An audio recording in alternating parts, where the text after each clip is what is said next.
Dios Todopoderoso, Padre bendito, te oramos, Señor, que tú, por medio de tu palabra, tú nos sigas transformando, Señor.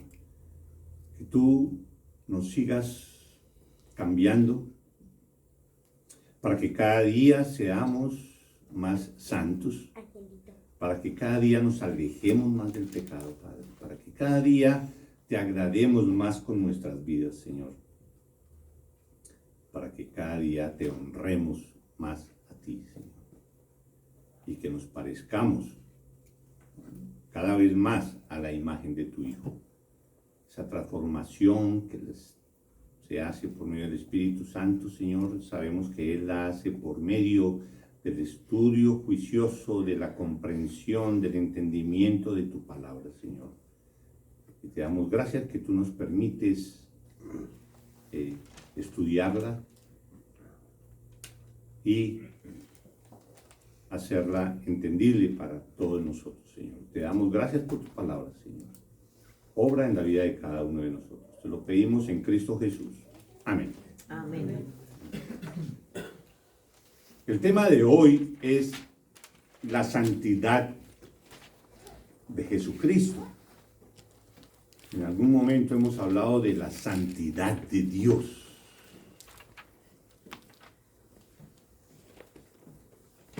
Pero a veces no se enfoca así directamente en Jesucristo. Entonces es interesante ver cómo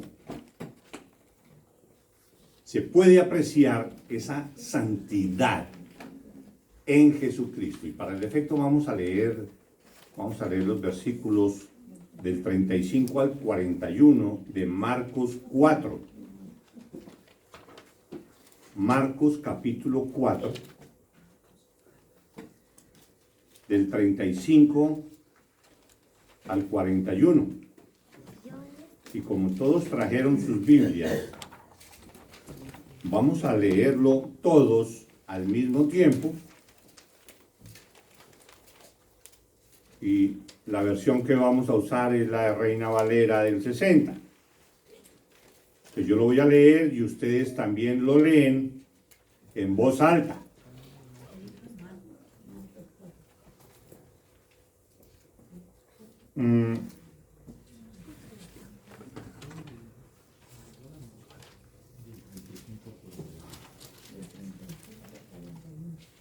Versículo 35, capítulo 4 de Marcos.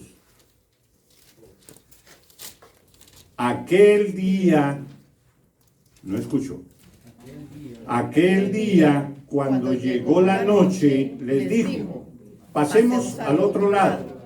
Y despidiendo a la multitud, le tomaron como estaba en la barca, y había también con él otras barcas. Pero se levantó una gran tempestad de viento y echaba las olas en la barca, de tal manera que ya se anegaba.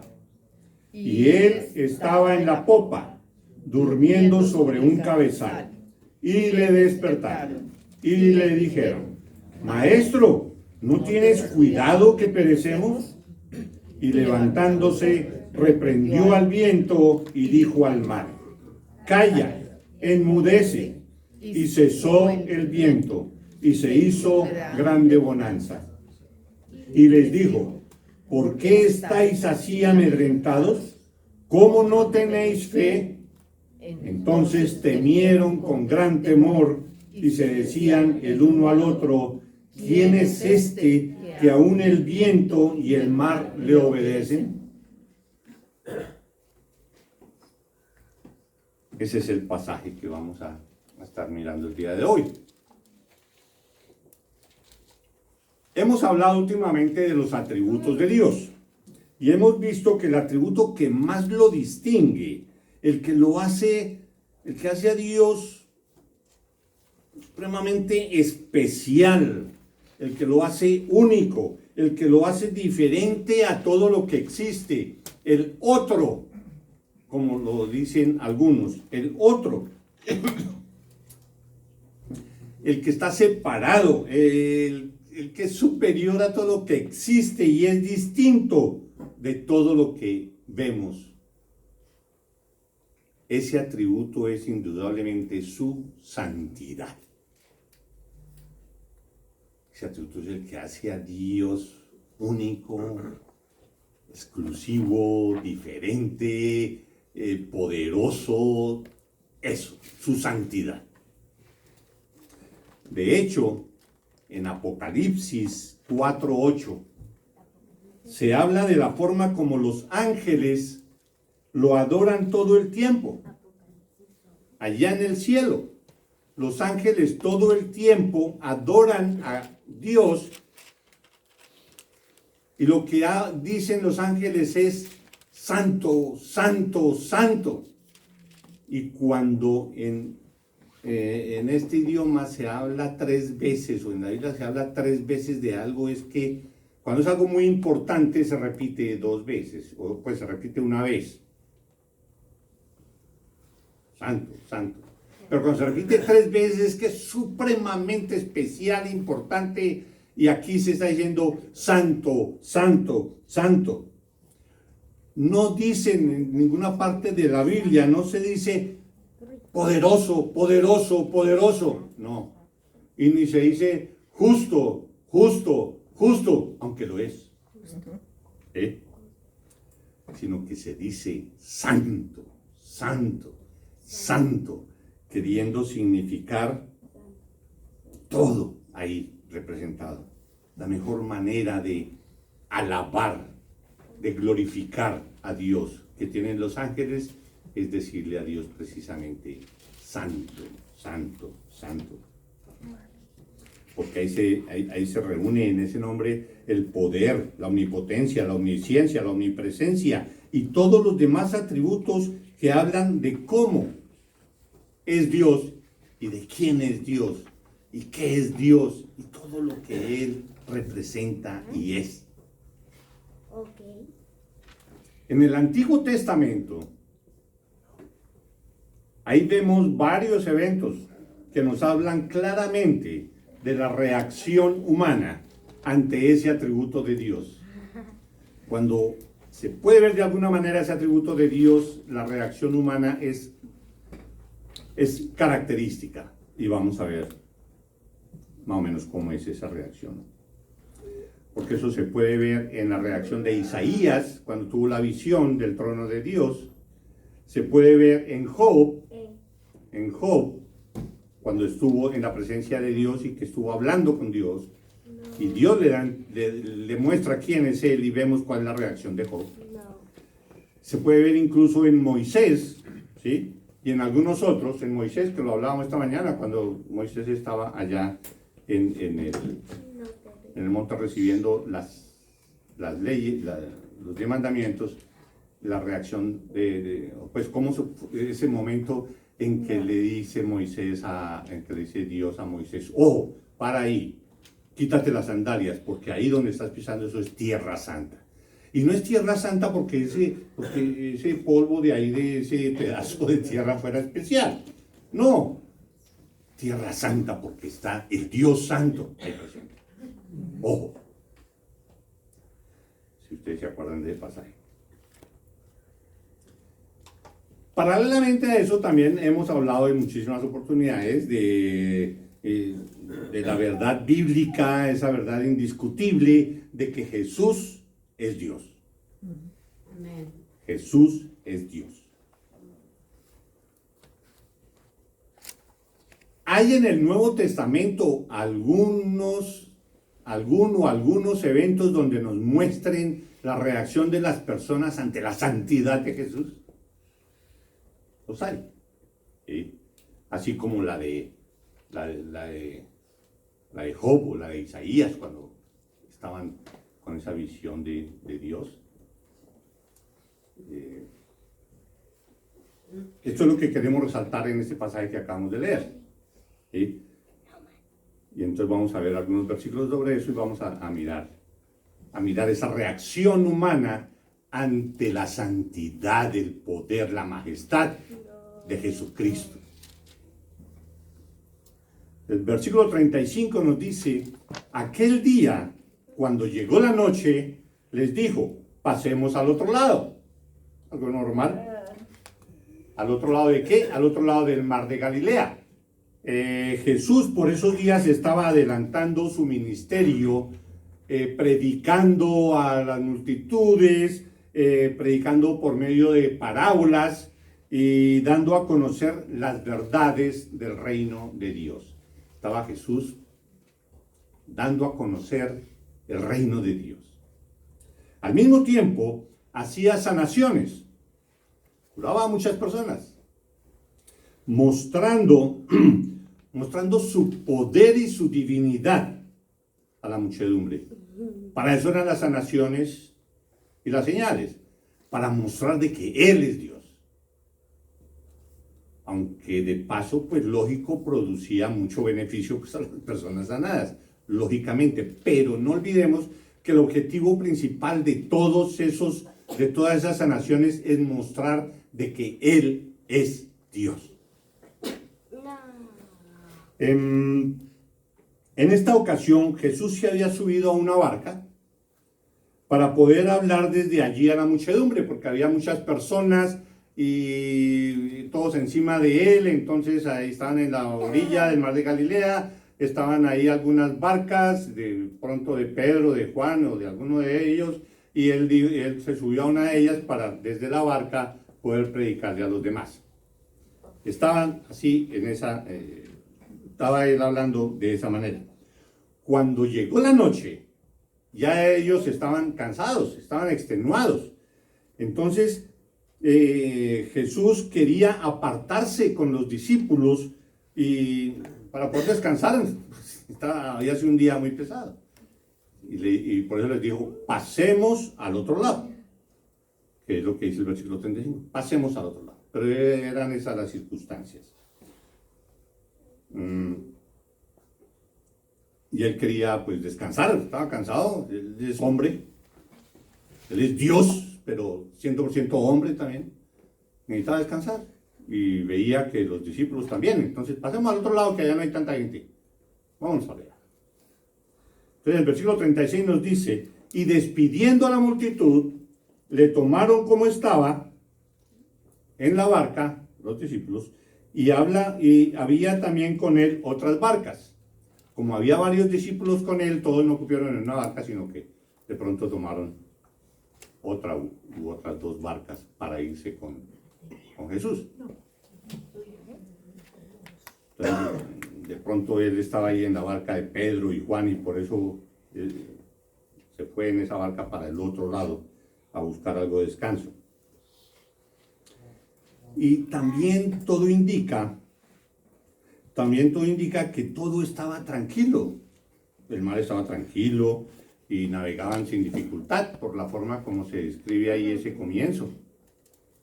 Tanto es así que Jesús, por su cansancio, después de haber estado predicando y sanando todo el día,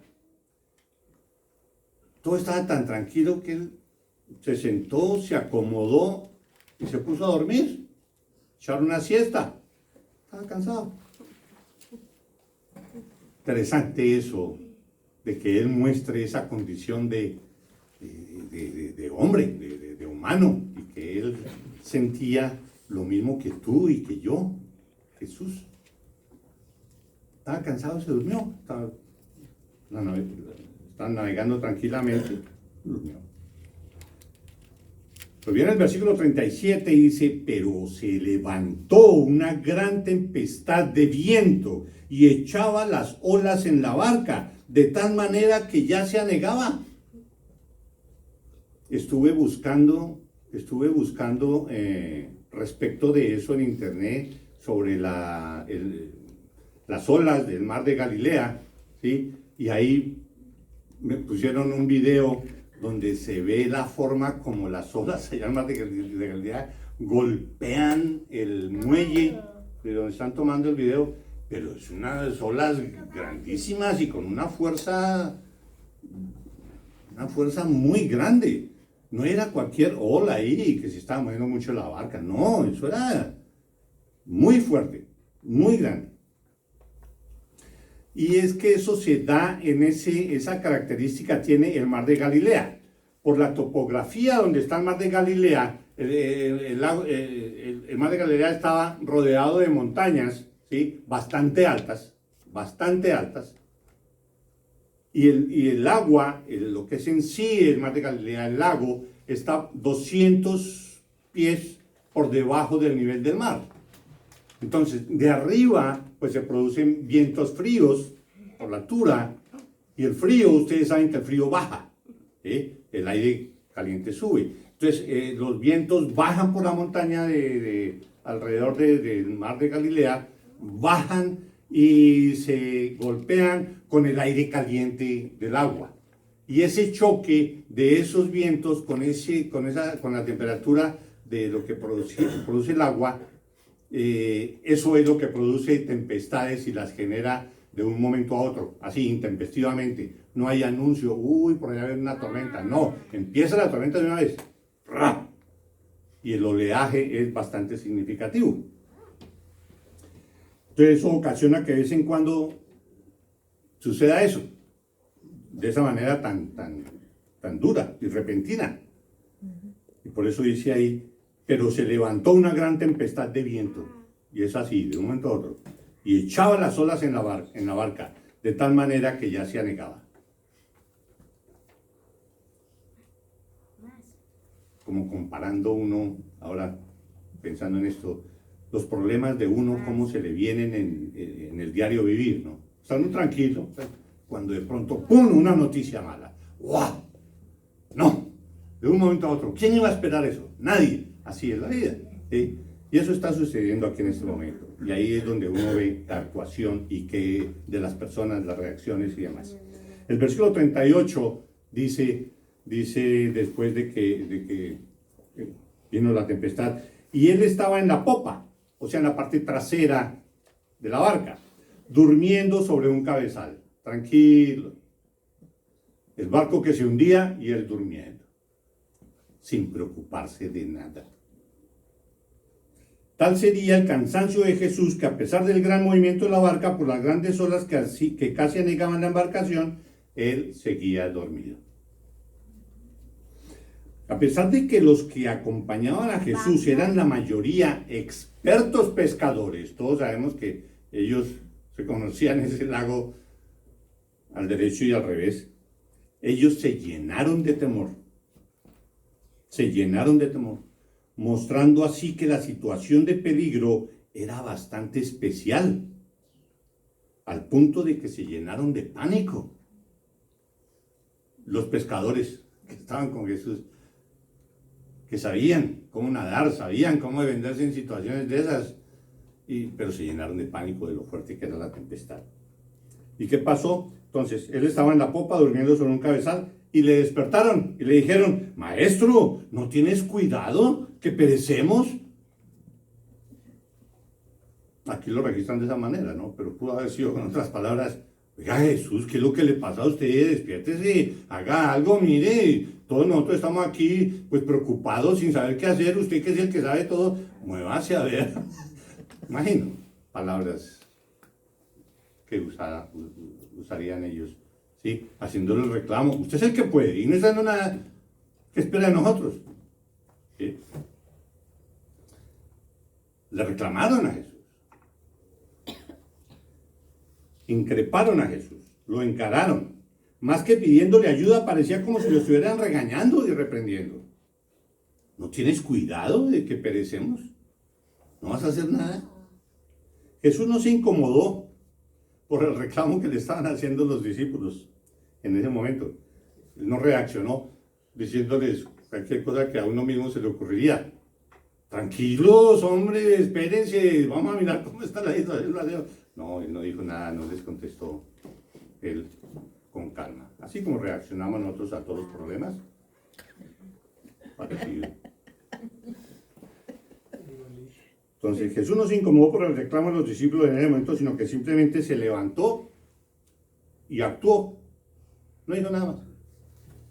Se puso en pie.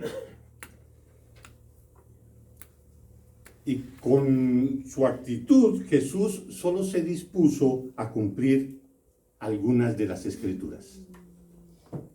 Se despertó, se levantó para cumplir lo que dice el Salmo 89:9. Increíble. El Salmo 89:9. Que dice: tú tienes dominio sobre la braveza del mar. Cuando se levantan sus ondas, tú las sosiegas. Dice el Salmo. ¿Qué estaba haciendo Jesús? Eso iba a hacer. Se levantó, se despertó a cumplir las escrituras. Tú tienes dominio sobre la braveza del mar. Y si tiene dominio sobre la braveza del mar, es que tiene un dominio gigantesco, ¿sí? Cuando se levantan sus ondas, tú las sosiegas. Es posible tener un dominio sobre, bueno, no es que sea tan fácil, pero tener dominio sobre muchas personas, ¿sí? Y obligarlas a hacer esto, a hacer lo otro, y a estas otras que actúen de esta u otra manera, ¿sí? Es posible el poder o la influencia o lo que sea, ¿sí? Pero dominar las fuerzas de la naturaleza de esa manera, lo que son cosas materiales y que no tienen oído, no tienen nada, y dominarlos así de esa manera, eso lo único que demuestra es que está uno en presencia de Dios, del creador de todo lo que existe y que está en control de eso. No es que simplemente lo creó y está ahí existiendo sin ningún control. No, Él está en control de todo.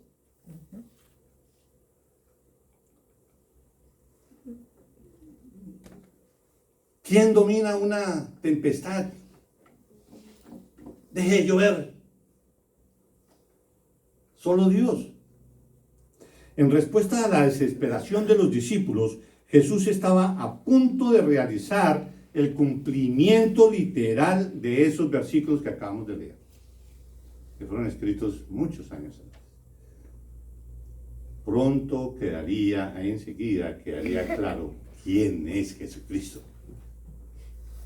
El versículo 39 dice: y levantándose, reprendió al viento y dijo al mar: calla, enmudece. Inmediatamente cesó el viento y se hizo gran bonanza. Que se despierte Jesús y vea eso, y inmediatamente diga: calla, enmudece. Y no más viento, el agua tranquila, todo normal. Muy difícil para nosotros imaginarnos ese momento, pero sucedió, está escrito, está ahí en las escrituras. Ese poder de Jesús ahí obrando de esa manera. Ni siquiera sanando a un enfermo, ahí una persona. No, a las fuerzas de la naturaleza, de esa manera. Jesús habló y se hizo. Dios habló y todo fue creado. El verbo de Dios ordenó y la creación obedeció. Calla, enmudece, y el mar obedeció al instante. Ya no más olas gigantescas, ya no más viento, ya no más incertidumbre, ni caos, ni miedo. Se hizo gran bonanza. Solo Él. Cuando suceden muchas circunstancias y que Él participa y nos ayuda y nos saca del problema, es solo Él. Ve uno que es solo la acción de Él. Nada más, nadie más fue lo que solucionó esta situación. Solo la acción de Él fue el que le salvó la vida a esta persona o lo que sea. Ve uno la grandeza de Él porque todo apuntaba a todo lo contrario, pero de un momento a otro, Él hace. Solo Dios produce algo así. Solo Él es quien nos da paz en medio de la tormenta. Él es quien domina cualquier circunstancia. Jesús reprendió al viento.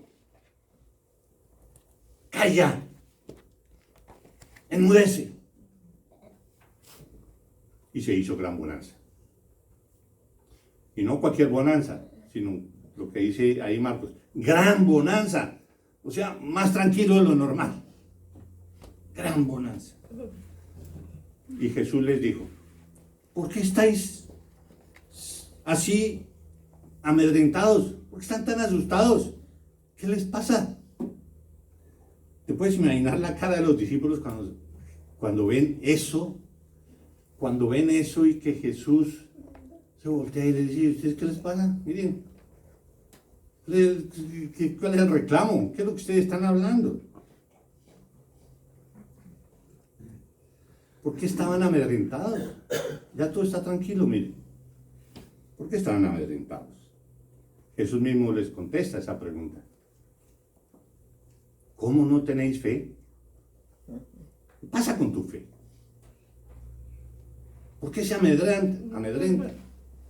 ¿Por qué te acongojas tanto por lo que te está sucediendo con este familiar o con esta otra persona?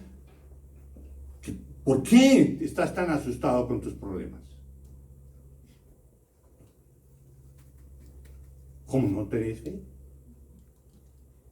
¿Por qué te estás quejando de tu situación?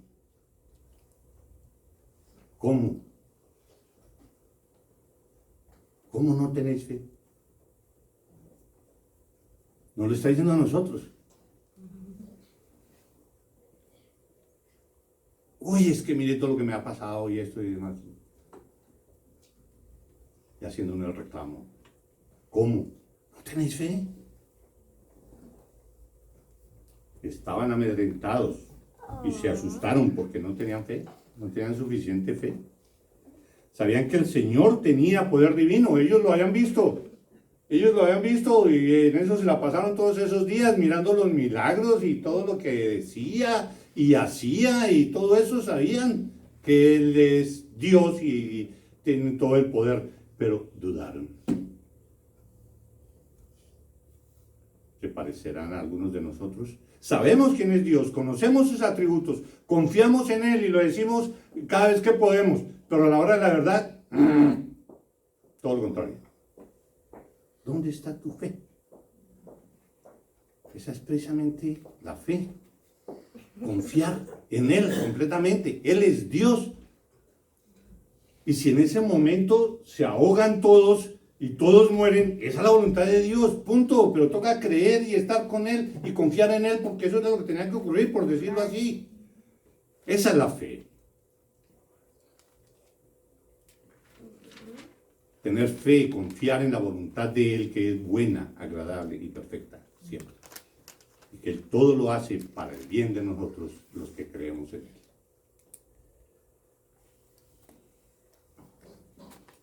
Su temor a morir demostró la insuficiencia de la fe que profesaban tener. ¿Y qué pasa si mueren? Mejor estar en la presencia de Él. ¿Qué lección para los discípulos? Aprendieron que podían confiar en Él hasta en las situaciones más peligrosas y desesperadas.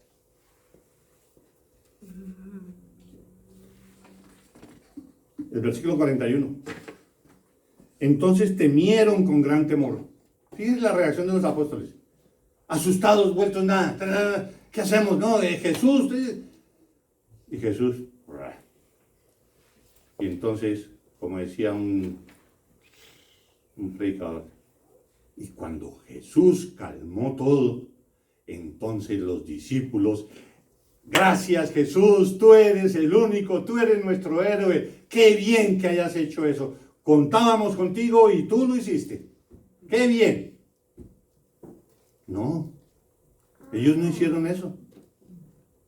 Lo que hicieron ellos fue, temieron con gran temor. ¡Wow! Ahí sí que estaban temerosos, más que antes con el riesgo de la tormenta y de la tempestad, que estaban temerosos, ahora temieron con gran temor. Pánico, y se decían el uno al otro, ¿quién es este que aún el viento y el mar le obedecen? No, ¿quién es este? ¿Quién será este señor? ¿Cómo se llamará? No, ¿qué características tiene este personaje? ¿De dónde sale tanta especialidad, tanto poder? ¿Qué es? No lo podemos comparar con nada de lo que existe, de lo que conocemos. ¿Quién es este? ¿Qué es esto ante lo cual estamos nosotros? Temieron al ver la santidad de Dios, la santidad de Cristo, el poder majestuoso de Jesucristo.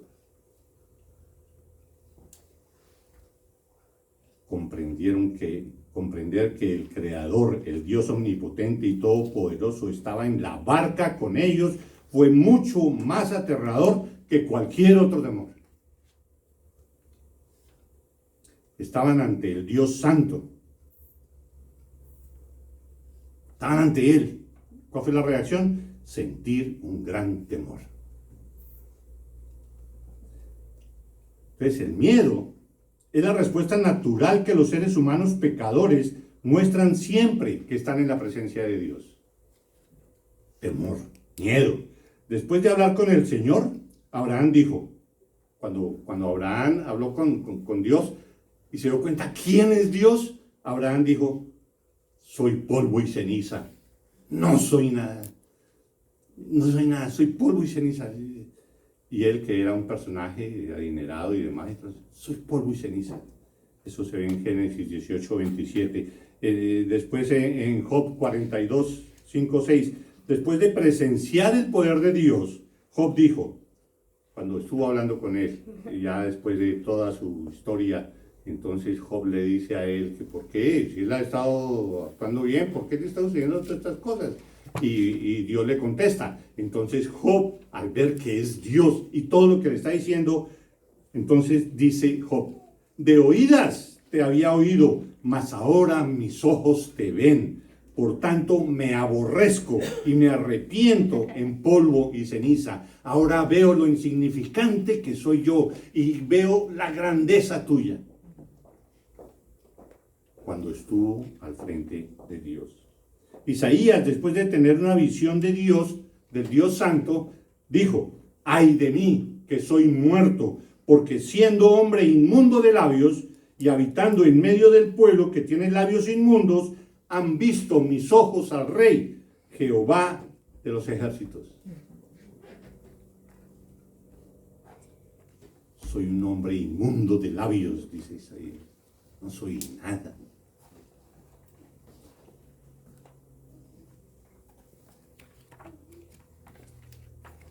Hay otro evento en el cual se ve una reacción parecida, que es cuando Pedro, cuando el evento de que Pedro pasa toda la noche tratando de pescar y no pescó nada, después se encuentra al día siguiente con Jesús, Jesús le dice que si tienen pescado, ellos le dicen que no, entonces él le dice, no, bota la red al otro lado de la barca, y Pedro, pues, si nosotros somos los pescadores, entonces hemos estado toda la noche pescando y no hay nada, es que no hay nada, si no cogimos nada es que no hay nada, pero bueno, ya que tú lo dices, la vamos a echar, y la echó y ustedes saben, Jesús se llenó tanto de pescados que no podían sacar las redes.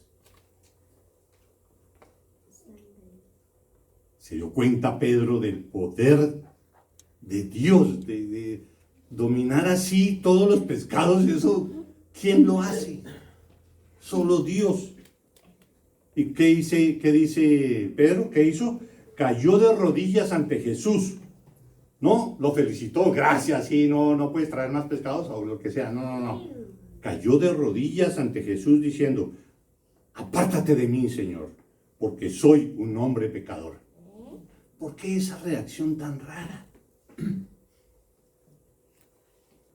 Jesús le produjo más pescado, le arregló el día, el mes o lo que sea. Y la reacción de él no, oh, gracias, no, apártate de mí, Señor, porque soy un hombre pecador. Esa reacción de sentirse uno pecador sin ningún valor por ver la santidad, al ver la santidad de Dios. Ese miedo, ese pavor. Y de ahí sale la pregunta, ¿por qué Jesús, siendo tan santo, tan buena persona, alimentando a las personas, sanando las enfermedades, consolando, ayudando. Si Jesús era absolutamente santo, perfecto y su ministerio se caracterizó por hacer el bien, por amar al prójimo y por sanar al enfermo, ¿por qué lo mataron? ¿Por qué van a matar a alguien así? Si hoy sale alguien que no hace sino el bien, ayuda, hace programas de ayudas, recoge dinero, reparte y hace todo bien y les habla bien a las personas, las anima y toda la cosa, y va a decir toda la gente, crucifícale.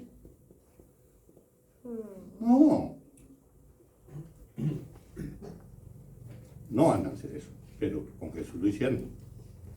Con Jesús lo hicieron. Crucifícale. Después de haber hecho el bien. ¿Por qué sucede eso? Porque cuando estamos ante alguien santo, nuestro pecado se hace evidente para nosotros mismos. Y eso lo odiamos porque nos sentimos completamente desnudos y entendemos que no valemos absolutamente nada cuando estamos ante alguien santo. Me siento mal. Wow, no, que ni se me acerque. Porque si él se acerca, siento mi pecado, siento la existencia, entiendo lo malo que yo soy al ver la santidad de Jesús. Porque el pecado todos sabemos que genera culpa. Y esa culpa genera miedos. Y lo está persiguiendo a uno siempre. ¿Sí? El Proverbios 28:1 dice eso. Dice, huye el impío sin que nadie lo persiga. El impío, el pecador, huye. Porque piensa que están por detrás, ya lo van a descubrir y toda la cosa. Y la culpa lo tiene acosado. Nadie lo está persiguiendo ni nada, pero el impío huye. Y así nos pasa a nosotros cuando pecamos. Empezamos nosotros a mirarle los ojos a las personas. Uy, se dio cuenta. Este ya sabe. Uy, ¿qué voy a hacer? Por la culpa. Ahora, si es alguien santo, mucho peor.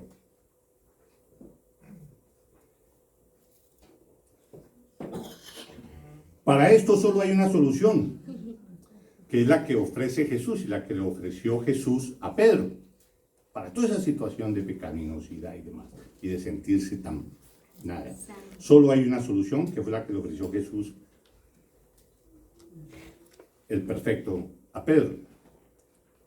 Jesús le dijo, no temas.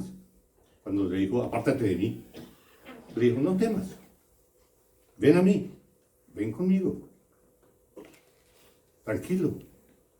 Y yo te restauraré y te haré pescador de hombres. No te preocupes.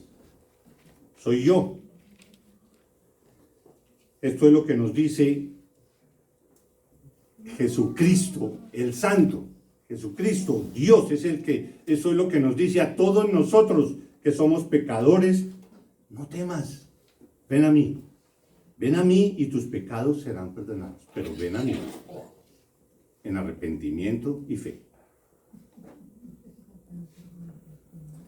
Por último, ya cerrando esto,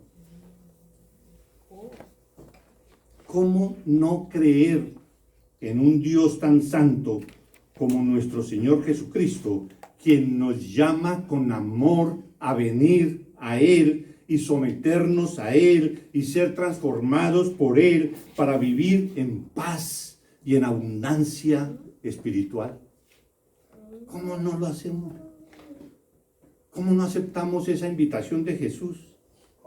¿Cómo no creer en un Dios quien nos provee todo cuanto tenemos? Que nunca nos abandona. Y amarlo y adorarlo por quien es Él. Por ser el santo. No porque me da, no porque me cura, no porque me cuida. No, por adorarlo por lo que es Él. Aquí venimos a glorificar a Dios por lo que Él es. No venimos aquí a que me cure esta enfermedad o para que me vaya bien en este negocio. No, aquí venimos es para glorificarlo y adorarlo solo a Él, porque Él es Dios.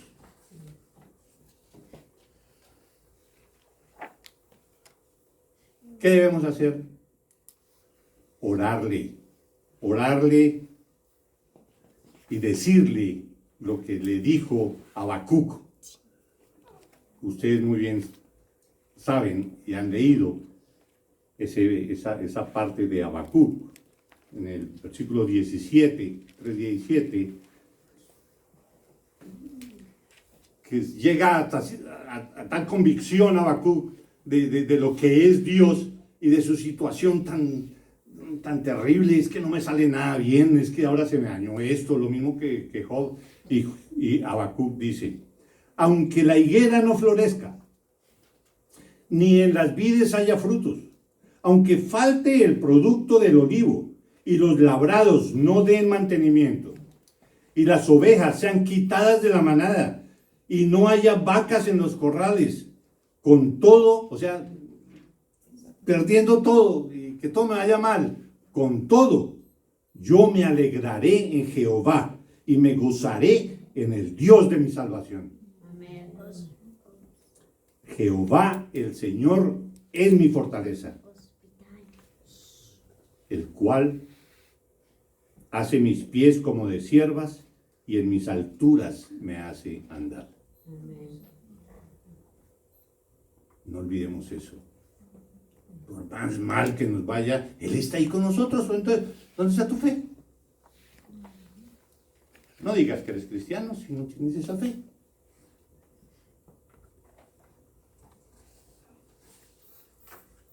Oremos.